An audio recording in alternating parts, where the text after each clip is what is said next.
And I want to thank that fellow down under. Thank you very much, pal. Appreciate it, Mr. Prime Minister. That awkward moment where you can't remember the name of the guy you're about to sell nuclear-powered subs to. Thanks to that fella from down under, whose name I totally know. Then strangled them, and finally dismembered their bodies. Bright, Available. And homelessness and all that. And now, the voice you've been waiting for. There is a secret song at the center of the world, and its sound is like razors through flesh. I'm here to turn up the volume.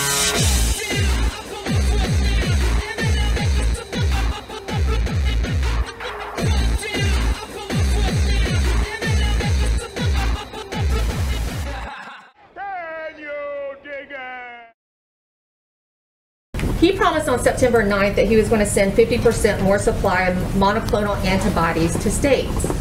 Yet, the Biden administration is cutting supplies in red states by 50%. So, for example, in Florida, they were expecting to get 70,000 doses this week, which they say they need. They're only getting 30,000 doses.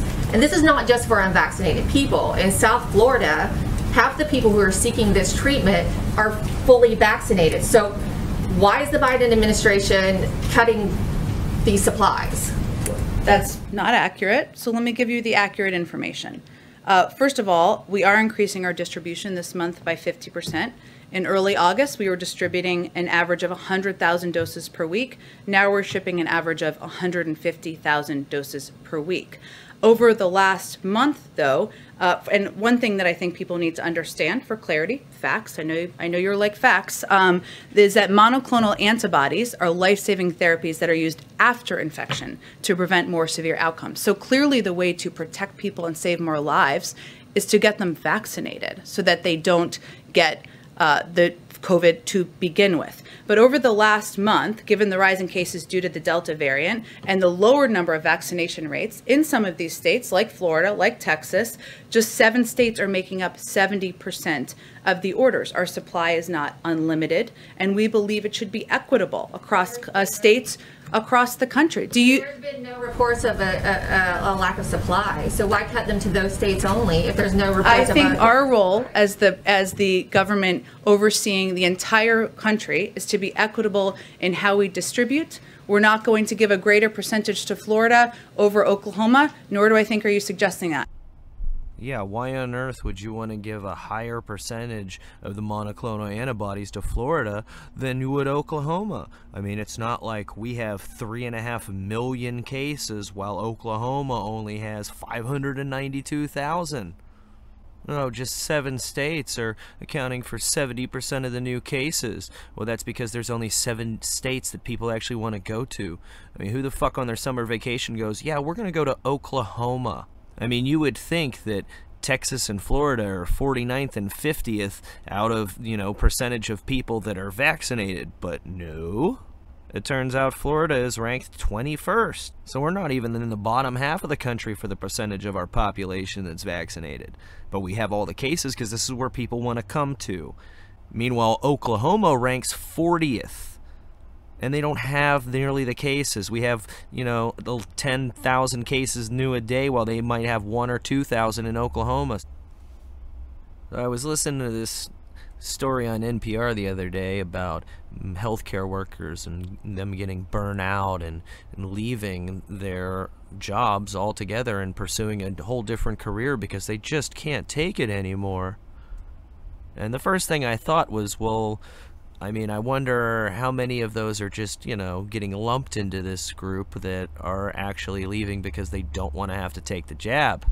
But then as it went on and they were interviewing one nurse practitioner, I think in particular, he was just such a whiny little bitch. And it's like, really? Oh, you feeling burnout, are you? Well, how do you think fucking soldiers feel? When they got to do like 5 deployments in 3 years, you think they might feel a little bit burnout? But you know what? They got a job to do and they get it done. And of course he had to end with, and now with the vaccine so widely available, it's so preventable and it's just so unnecessary for all this to still be happening when half the people that are going in the hospital now are breakthrough infections. This story popped off almost a week ago now about Nicki Minaj and her having a beef with everybody because, you know, she decided to speak up and say, hey, you know what, maybe you shouldn't be bullied. I mean, that was the main problem with what they, you know, she gets attacked because they said, oh, you know, your cousin's friend said his balls swole up. But that really wasn't what they had the problem with. What they had the problem with was her saying, don't be bullied. If you want to take this, but do your research and don't be bullied. And people freaked the fuck out. A lot of her own fans were turning on her until they saw that the way the media was lining up to lie about her. And then they came back to go, wait a minute, this is fucked up here. You know, if you have a problem with what she said, but don't lie about her. Because then she got a call from the White House saying, well, we want to come and see you and, you know, talk to you. And, of course, they were going to probably sit her down and fucking threaten the shit out of her career and say, hey, unless you want to be finished and make absolutely no more money and get audited for the rest of your life, you're going to shut the fuck up.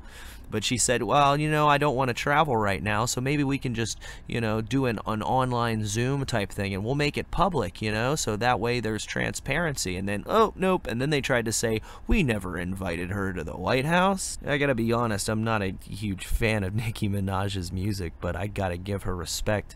Anybody that's willing to stand up and risk their career to say, hey, well, you know, you can't force people. People should be able to make their own decisions. I mean, it's a pretty basic concept. It's almost familiar sounding, but you know, people are getting vilified for having this viewpoint that just a couple years ago would have seemed completely rational and normal. And you got Jim Brewer getting attacked because he said he's not going to play venues that require everybody to be vaccinated, and oh god, did they come for him.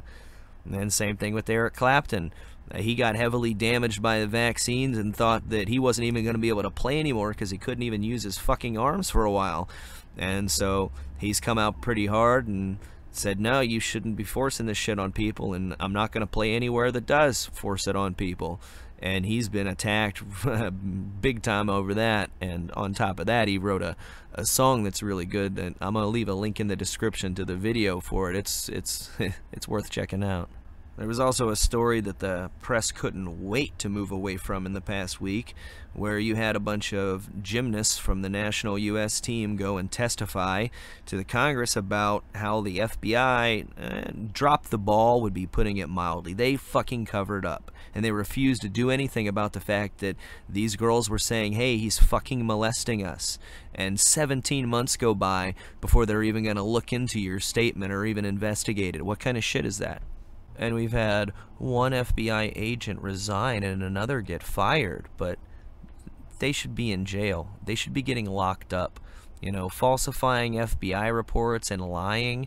If you were anybody else that isn't in the FBI and you falsified a FBI report, oh, you would go to prison real quick. But because they're agents, oh, well, you know, suddenly there's extenuating circumstances, and, you know, we go, well, you know. But this is nothing new for the FBI. The FBI has been corrupt and full of shit since its inception. And I mean, look at the Epstein case. You had the FBI doing nothing about that for over a decade. They knew what was going on, and they didn't do anything about it. And that's not just looking the other way or dropping the ball. That's covering up for shit. But this is the most trusted law enforcement agency in the country, and we have to believe whatever horse shit comes out of their mouths because, you know, the institution has so much integrity. Bullshit.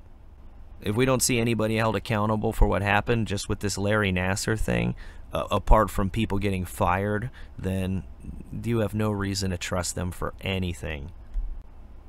This is the most basic shit there is, and they just did nothing. They sat on it. They ignored these girls. They allowed for dozens more to get molested by this guy when it didn't need to happen because they could have done something about it right away. First he molested them, and then the FBI fucked them. The other story that's been kind of big this week is with the chairman of the Joint Chiefs of Staff, Milley, who, turns out, basically had his own little mini coup after January 6th. And he actually called up the Chinese generals to say, hey, you know, we just had Trump try to overthrow the government, but don't worry, we're in control, and we won't let him not launch any kind of nukes or attack you, and if he tries to, we'll warn you first. And a lot of people are trying to act like he was, you know, within his authorization to do such a thing when he wasn't. He's not supposed to be in command of shit. The chairman of the Joint Chiefs is an advisory role. He doesn't command anything. You can look that up. And imagine being a general in charge of the Chinese army, getting a call like that. You know, if you're sitting there and you're General Lee, and you've got Milley call you and say some shit like that. I mean, this is the kind of thing that if we were going to attack them, we would call them and say some shit like this just to throw them off balance. So they could have taken it to mean that we were about to, but we just wanted to have, you know, plausible deniability to act like, oh, well, this outgoing crazy guy president's the one that did it, not us. But it's not going to matter because by the time they sort it out, we're already going to be attacking. So they could have taken it as an indication that we were about to attack them. He was completely out of pocket when he did that shit. But all these douchebags on TV are praising him and saying, oh, he's such a hero, he did such a courageous thing, what a great man. When in reality, he could have very nearly started World War fucking III. Does anybody else have that feeling of the calm before the storm? Like we're about to see a massive shoe drop, something's about to go down? I don't know, maybe it's just me, but it seems pretty ominous, the clouds that are on the horizon. So I'd recommend keeping your shittin' pants handy because you might need them soon. Sláinte.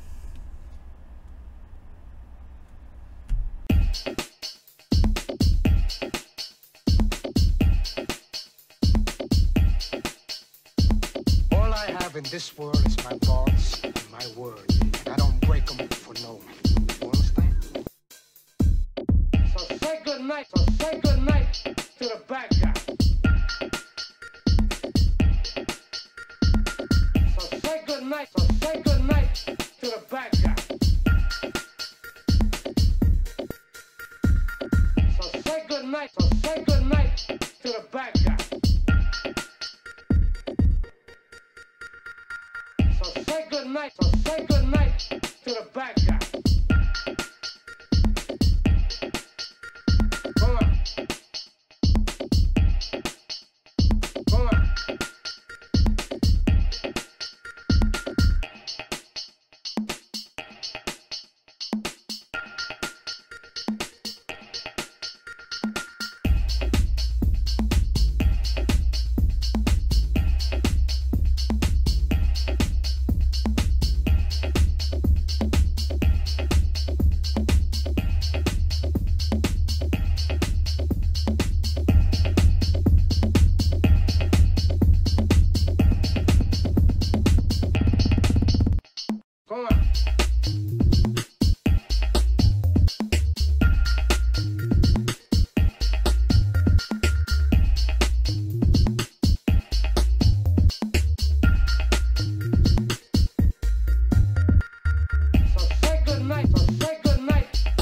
good night to the bad guy.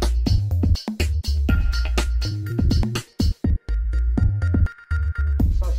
say good night to the bad guy. So say good night to the bad guy. So say good night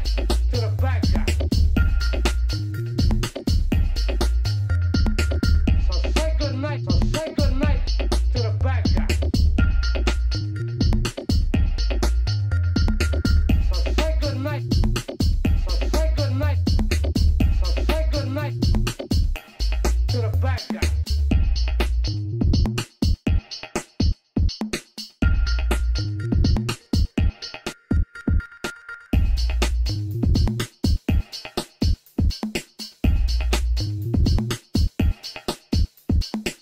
So say good night to the bad guy. So say good night to the bad guy. So say good night